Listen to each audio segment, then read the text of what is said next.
So this is our copy rover. We call it the Vehicle System Testbed, VSTB. So it's pretty much a duplicate of Curiosity, but it has a few additions. Like it has a cooling system because Mars is really cold, but this rover's getting really hot out on a 105-degree day out here in the Mars yard. The blinking lights tell you that the battery is on, so that the engineers don't walk away and forget, oh yeah, we've got the battery being used, and then deplete the battery below certain, I think we have to keep it charged to a certain level or you degrade its performance. So that's what the flashing lights on the back are. Let's see. So basically I can talk most about the mobility system, which on the rovers we use something called the rocker bogie system. It was invented here at JPL for the rovers. Oh yeah, I should probably introduce myself. Sorry, I'm not good at this. I don't normally give tours. I'm going to talk like really fast and Dan's going to make fun of me. Dan's one of our rover drivers. I'm Beth Jordan though. I've been at the Jet Propulsion Laboratory for 4 years. I am a UCLA alum. I got my master's there in 2010. And most of my 4 years at JPL have been working on the mobility system for the rover, so that's what I can actually talk about. But feel free to ask questions about other things and I'll just tell you I don't know. So basically all the rovers that we've sent to Mars have had 6 wheels and the rocker bogie system. So all that is a system of passive pivot joints, and it allows us to go over rocks without taking the risk of tipping over. So, question?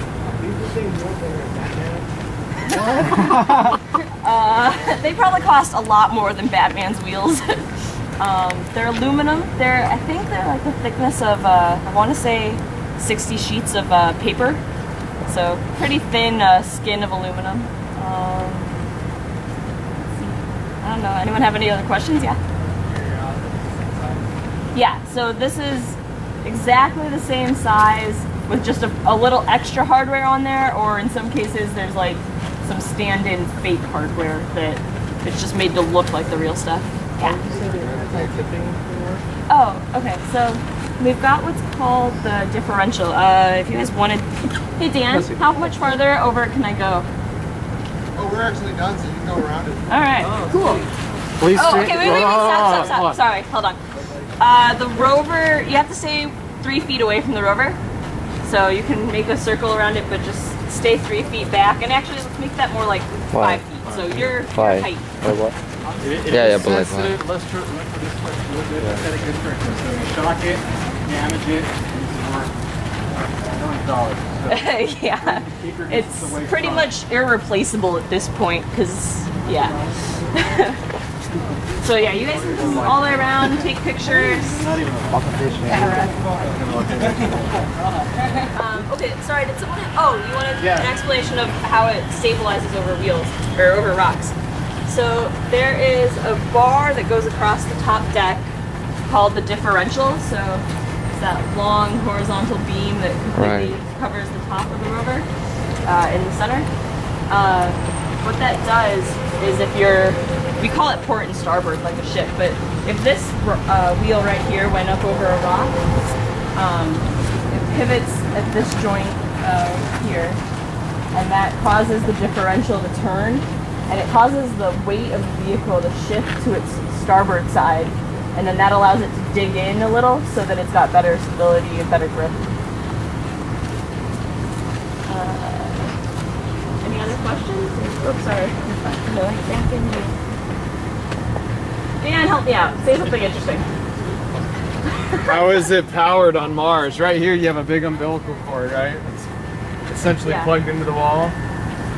True. Okay, so yeah, we've got big cables that go into our building. On Mars we've got what's known as the RTG, or radioisotope thermal generators. Yeah, like that. So basically nuclear power. Yeah. What's the toughest terrain it can go through or decide to go around? It's a good question. Well, that's a good question. I mean, it's got the requirements are that it would go over a half-meter obstacle, so like something about my knee height. It's about the size of a wheel. Yeah, but what it actually will go over, because we're really careful with the rover, they probably wouldn't drive over a half-meter obstacle either for a really long time or never. If you absolutely had to. So we set a margin level at 40 centimeters. So we went ahead and knocked 20% right off. And then we've actually gone down recently down to about 30 is what we consider to be safe. To let it navigate on its own. Yeah. The margin is supposed to have sampling. Yeah, so right now the arm is in stowed for traverse state right now, right? Yeah. So if you look at the front of the rover, it's got like, you'll see like a round tube that kind of runs, zigzags back and forth. So there's motors at each of the joints that gives the arm the ability to swing out and sample and drill stuff. So that big conglomeration that's kind of round at the front left-hand corner is what's called the turret. And it's got a bunch of different instruments on that, like the drill, cameras. The laser beam that's Chem. Yeah, so the laser's up on the mast of the RSM, so the thing that looks like the head of the rover. A little something transparent silicon on its company. Yeah. I think keep it from like the lens damage during this It's a good question for an engineer. I don't know. How do you keep the lens from getting damaged during a storm? Like, I mean, there's not rain, so maybe you'll have like a dust storm. Yeah. Just pose of the head. Yeah, I guess you can angle the head all the way down. Similar to what they did on NVR when they were traversing. And they were using the cameras that face it down when they were cleaning up. Beth, why do you need a laser? Is it true that's a self-defense mechanism against Martians if we find them? That is true. Is that true? Sometimes we need to like zap the engineers back in line. Right. I mean, it really gives us the ability to analyze things from a distance. You don't want to have to drive up to every little rock that the scientists want to stop at, because then you would never drive anywhere. And the whole point of putting a rover on Mars is to drive. So you zap it from far away and then look at like the vapor of what comes from the rock and stuff, and then see, hey, that's interesting or that's not.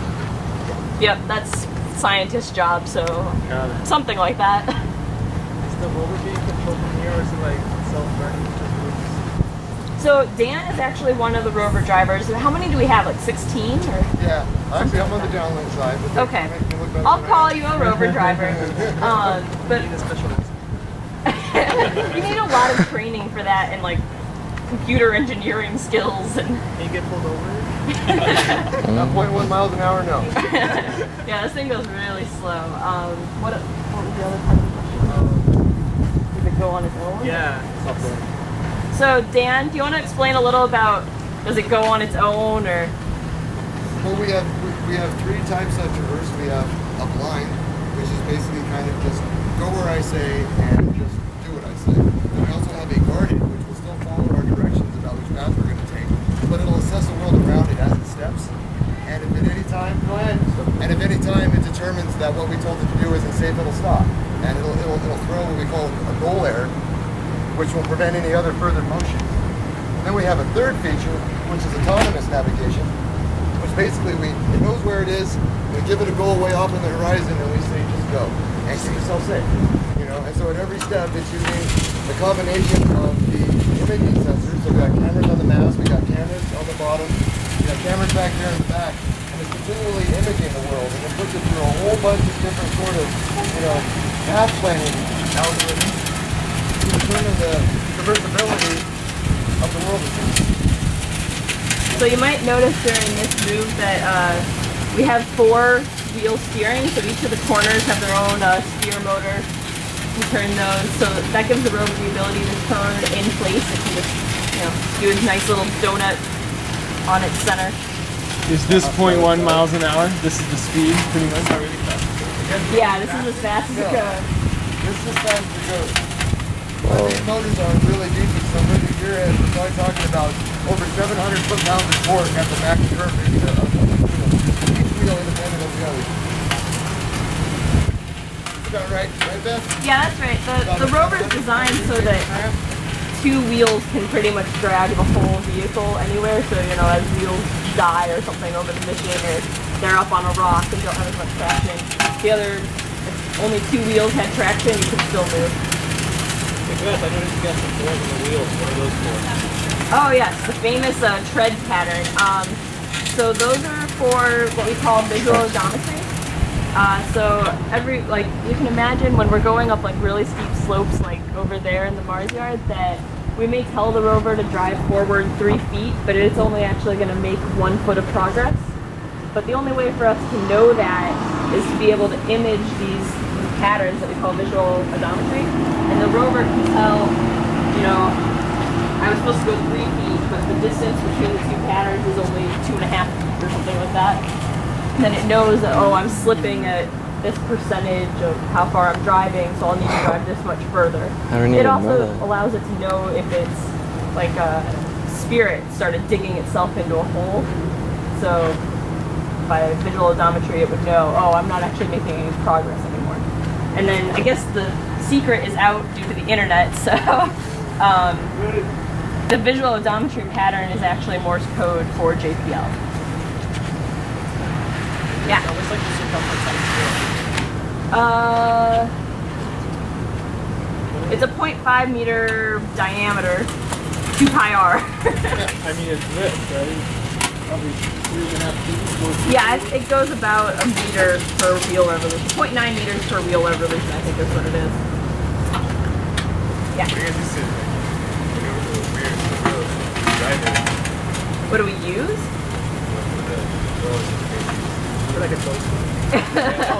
It's code. What language do you guys program in? I mean, pretty much everything's written in C. Yeah. And we have to have a real-time operating system on board. So we need something small, we need something fast. But as far as the commanding that we're doing here, everything basically comes down to what we consider arcs, where we tell it how far to go and how much of a delta heading to have when you do the move. Coupled with if you want to be blind or guarded.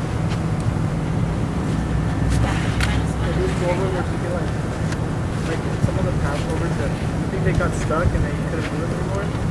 Could you still technically like use their camera to see where they're at, or did they just die? Well, okay, so Spirit officially died. Like I mean, we don't get signal back from it anymore, so probably its battery got so depleted that it froze. Opportunity's still working, so she's still driving and imaging, and there's new stuff posted online pretty much every day, I think, for Opportunity. So. Before Spirit died out, or signal, it was considered, declared a stationary Platform. So it's still taking measurements, taking images around its nearby area. Yeah. It got installed, it was working all over again. Wintertime, it was getting solar power. Well, this one, part of that reason is, you can't get big enough solar panels on a rover this size to power a rover this size. So that's why we went to nuclear. That's what I was wondering, like, what are we doing with the solar panels? Oh, I see you're reading that one. This rover, the original name is Mars Science Laboratory. It's basically a mobile laboratory that's designed for capability to that it needs a lot more power to run all those instruments. So take some of your last pictures just because they're taking the rover into the garage for the